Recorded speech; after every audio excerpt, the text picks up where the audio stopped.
Hello student, myself Supriya Save, and today we'll start with your MSc Part 1, Semester 1. So I'll take your paper 4, that is Analytical Chemistry. So myself, Dr.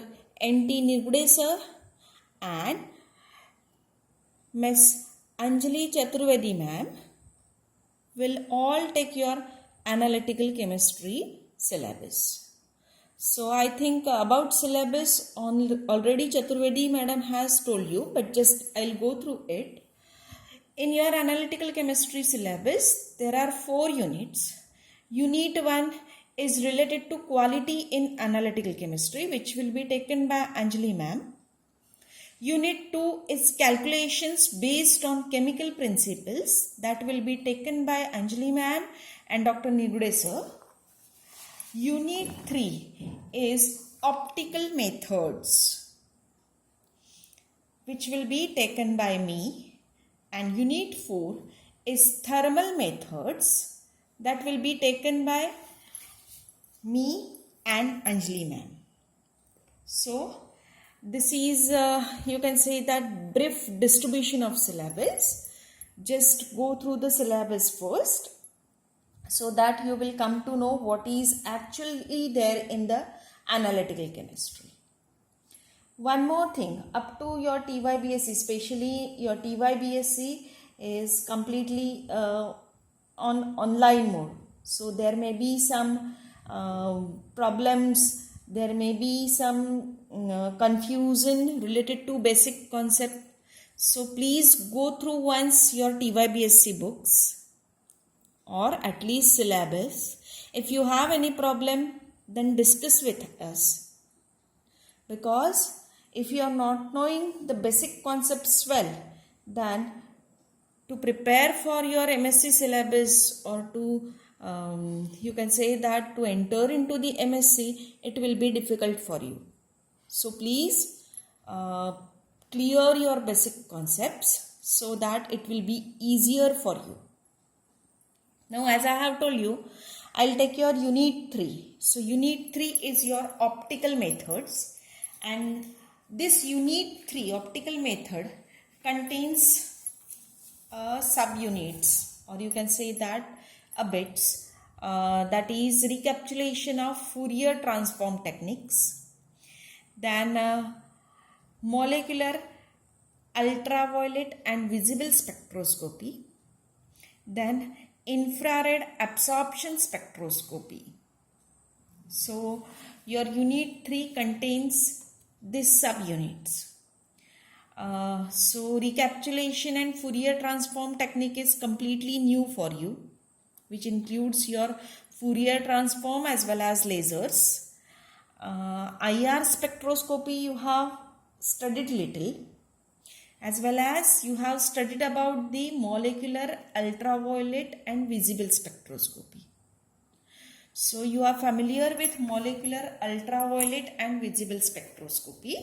So very first we'll start with that molecular ultraviolet and visible spectroscopy. Very first we'll see now what this contains. It contains derivation for the Beer's law, Lambert's law, its limitations, factors affecting molecular absorption, types of transition, pH, temperature, solvent and effect of substituent. Then applications of UV and visible spectroscopy in terms of on-charge transfer absorption, simultaneous spectroscopy, derivative spectroscopy, as well as it contains dual spectrometry, introduction, principle, instrumentation and applications. So each and everything we are going to study, but very first we'll start with the basic concepts. So very first I'll start with the spectroscopy. I think you are familiar with the word spectroscopy. What is exactly spectroscopy? Can you recall the definition for that? Spectroscopy is a branch of science which deals with the study of interaction of electromagnetic radiations with matter. Again I'll repeat. Spectroscopy is the branch of science which deals with the study of interaction of electromagnetic radiations with matter. Now when such interactions are there, at that time, if these interactions are with molecules, then it is known as a molecular spectroscopy. Now whenever we are going to consider the molecules, these interaction will result in rotation of molecules, vibration of molecules. So this results in transition between rotational and vibrational energy levels in addition to electronic transition. So spectra of molecule is much more complicated than that of atoms. So definitely which we are going to study, that is molecular spectroscopy, always gives you a complex spectrum, especially when we are going to discuss or we are going to study with the relation of you can say that the structure of molecules, or especially when we are going to deal it with the qualitative analysis. So the spectra of molecular spectroscopy is too complex. So this is about the spectroscopy. So in this molecular, ultraviolet and visible spectroscopy, especially we are going to study the interaction of electromagnetic spectrum with that of, or electromagnetic radiation with that of molecules. Now what is this electromagnetic spectrum? So we'll discuss that first. Electromagnetic spectrum. So the entire range over which electromagnetic radiations exist is known as electromagnetic spectrum. I'll repeat it. Entire range over which electromagnetic radiations exist is known as electromagnetic spectrum. Now in your previous years, that is in FY, SY as well as in TYBSc, you might have studied this, but just I'll take recapitulation of that. The electromagnetic spectrum wavelength range ranges from 0.1 nanometer to 2.5 into 10 raised to 8 nanometer and above. So in this wavelength range, the gamma rays to radio waves occurs.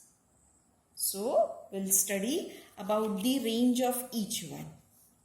So radio waves ranges about 2.5 into 10 raised to 8 nanometer. Then comes microwave, having somewhat higher energy than that of radio waves. So range of microwave is 4 into 10 raised to 5 to 2.5 into 10 raised to 8 nanometer. After microwaves, your IR radiations are there. But IR radiations are of three types: far IR, mid IR, near IR. Far IR is 10,000 to 1 lakh nanometer. Mid IR is 1000 to 10,000 nanometer, and near IR is 780 to 1000 nanometer. Okay. So IR ranges from 780 to 1 lakh nanometer. Okay, 780 to 1 lakh nanometer. Far IR, mid IR and near IR. After IR, your visible light is there, whose range is 380 to 780 nanometer. Then comes ultraviolet light. Now ultraviolet light is from 10 to 380 nanometer, and in that again two types of UV light is there. That is 10 to 200 nanometer is your vacuum UV ultraviolet, and 200 to 380 nanometer is your normal, or you can say that ultraviolet light. Then comes your X-rays. X-ray range is 0.1 to 10 nanometer. And after X-ray, your gamma rays are there, whose range is from 0.01 to 0.1 nanometer. So highest energy is related with gamma rays, whose wavelength is lowest, while lowest energy is radio waves, but whose wavelength is highest. So this is a electromagnetic spectrum which ranges from gamma rays to radio waves. Radio waves has least energy, while gamma rays has highest energy. Now in this chapter, specially we are going to study UV visible spectroscopy. So our working range is 10 to 380 nanometer for ultraviolet, 380 to 780 nanometer for visible light, as well as we are going to study the IR, whose range is from 780 to 1 lakh nanometer. So specially we are going to study this IR to ultraviolet light spectroscopy. Now this, whenever we are going to study this, you can say that electromagnetic spectrum, at that time we have to consider the properties of these radiations. So radiations, as we know that radiations or electromagnetic waves travels in the form of waves. So we should know all the properties of waves. Especially you should know about the wavelength, frequency, wave number. So if you are not knowing, please go through your FYBSc book. In that, very nice concept of wavelength, frequency, wave number is given. Even your 12th standard book is also there. Or if you want to refer the reference book, then in Chatwal Anand book for analytical chemistry, it's given very nicely. So please refer that. Now these wave properties, that is wavelength, which is denoted by lambda, frequency denoted by mu, and wave number, which is denoted by mu bar, are related to each other by equation which is given as mu equals to C upon lambda, or it is equals to C mu bar, where mu is your frequency, C is velocity of light, lambda is your wavelength, and mu bar is your wave number. As we know, 1 over lambda is your mu bar, wave number. Hence, this equation or this relation is very important, which relates the important properties of wave. Now, next concept we have to study, that is the Planck's quantum theory of radiation. Planck's quantum theory of radiation. Now, the absorption of radiation by molecules always obeys the Planck's quantum theory. Now, what is this Planck's quantum theory that we have to study? Because as we are going to discuss about the radiations. So, Planck's quantum theory, or according to Planck's quantum theory, the emission and absorption of energy takes place not in a continuous manner, but it takes place in the form of discrete units. These discrete units of the energy are known as a quanta. Even propagation of energy takes place in form of this quanta. Okay, quanta are nothing but the energy packets, or you can say that small units of energy. So what Planck's quantum theory tells us, that the absorption or even propagation of energy is in the form of small units or small packets, which are known as a quanta. Each quantum is a packet of energy, and the energy of each quanta is denoted by E, and E is given as h mu. H is known as a Planck's constant, mu is known as a frequency, and as we know that mu is equals to C upon lambda, so we can write E, energy of quanta, is given as hc upon lambda, or even we can write it as hc mu bar. Okay, so this is a Planck's quantum theory of radiation. Now next we have to discuss, that is a absorption of radiation. Absorption of radiation. When light incident upon a homogeneous medium, a part of incident light is absorbed by a medium, a part of light is reflected by the medium, and a part of light is transmitted by that medium. Okay, so whenever the light falls or incident upon a homogeneous medium, at that time some part of light is absorbed, some part of light is reflected, and some part of light is transmitted. So suppose if I0 is intensity of incident light, that is the light which falls on the medium, homogeneous medium, then it is given as IA plus IR plus IT. That is intensity of absorbed light, intensity of reflected light, and intensity of transmitted light. So I0 is intensity of incident light, IA is intensity of absorbed light, and IR is intensity of reflected light, IT is intensity of transmitted light. The value of this IR is very small, so it can be neglected or eliminated. Therefore, this I0 is given as IA plus IT, that is intensity of absorbed light plus intensity of transmitted light.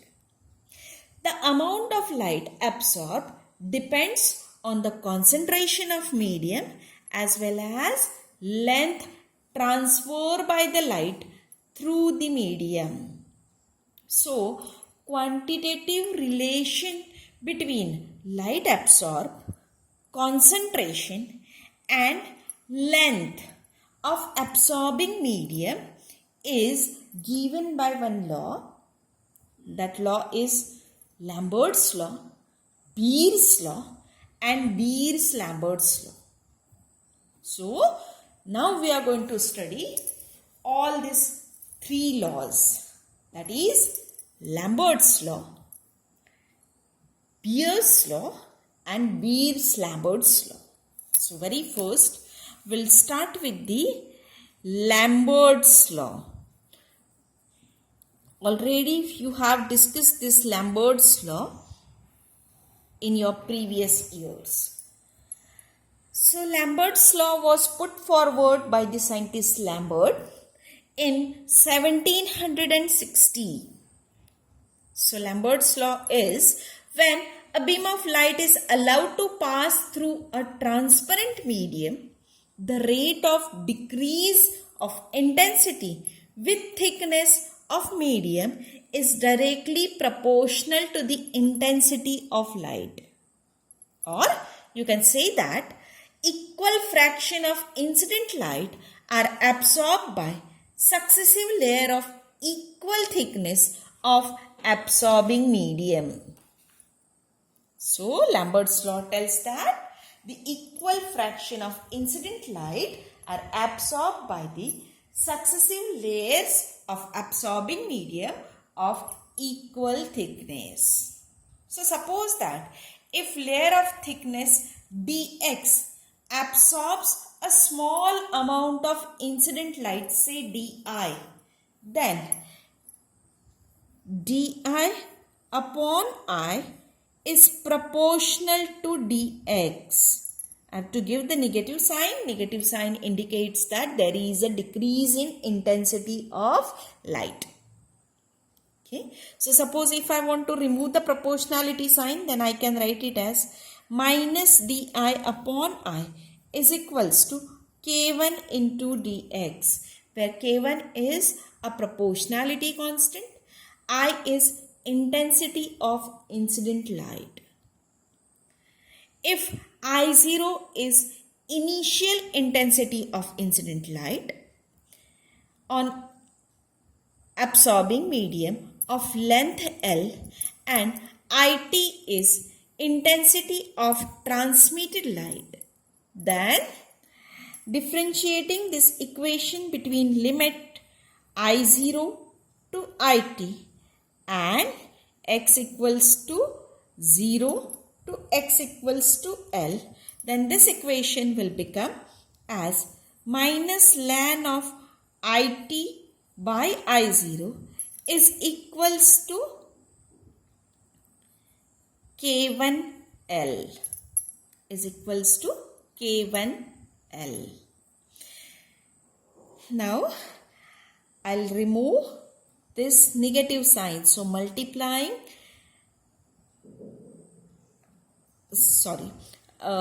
instead of removing negative sign, very first I'll convert it into the log to the base 10.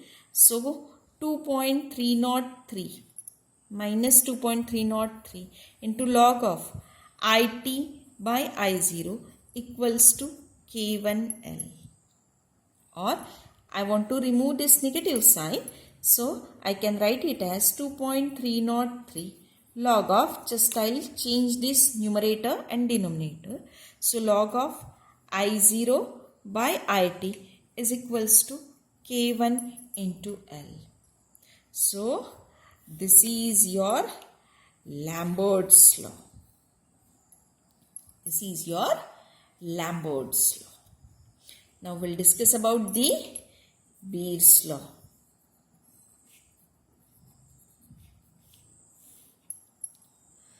Beer's law was put forward by the scientist Beer in